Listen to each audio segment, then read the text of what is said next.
A group of friends on a camping trip, a remote, ancient forest, and a mystery that begins when one of them wakes up with no memory.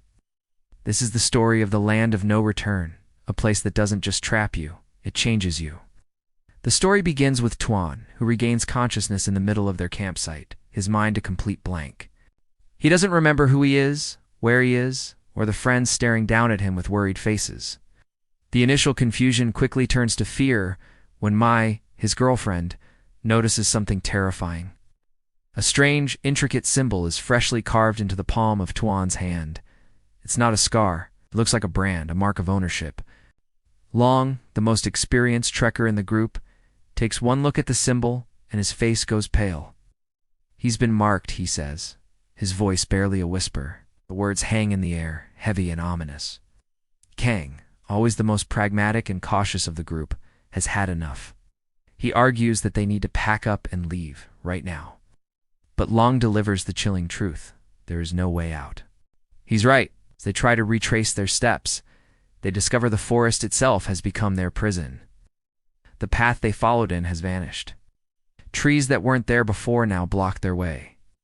The entire layout seems to shift and morph around them, a living, breathing labyrinth designed to keep them lost. No matter which direction they walk, they find themselves back at their campsite, exhausted and defeated. It's like they're walking in circles, trapped in a loop. As despair sets in, Tuan's condition worsens. He starts hearing voices, whispers that echo inside his head, calling his name from the shadows of the trees. He clutches his head in pain, tormented by sounds only he can hear. Trying to find a logical explanation, Mai sets up a camera to film their surroundings, hoping to catch something they might be missing. That night, as they review the footage, a collective gasp fills the tent.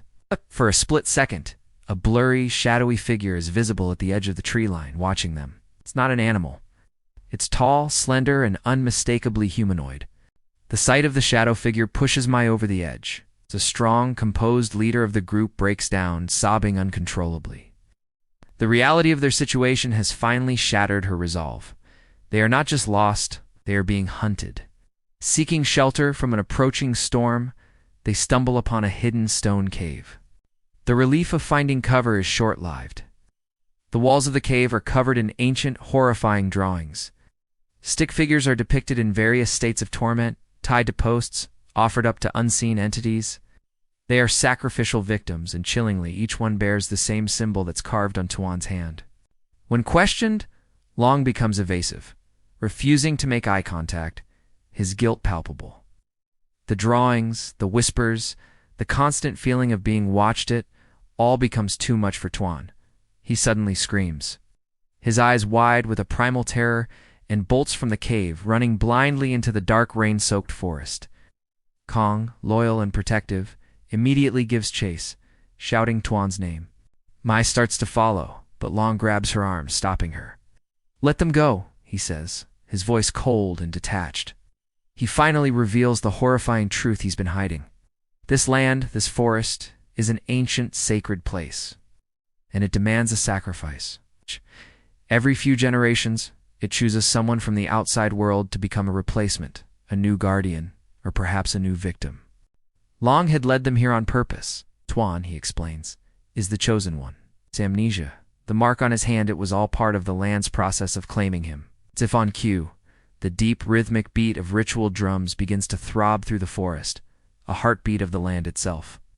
From the shadows, a silent tribe emerges. Their faces are hidden behind grotesque wooden masks, their bodies painted with the same symbols etched on the cave walls. They move with a silent, terrifying purpose. They quickly surround and capture Kong, who had been searching for Tuan, unseen. Mai has her phone out, secretly filming everything. She captures the tribe, the capture of Kong, the ultimate betrayal. Long willingly walking over to the tribal leader and pointing her out, he hands Mai over to the tribe, sacrificing her to save himself. Moments later, Tuan is dragged into the clearing, tied to a wooden post at the center of a large, unlit pyre. The ritual is about to begin.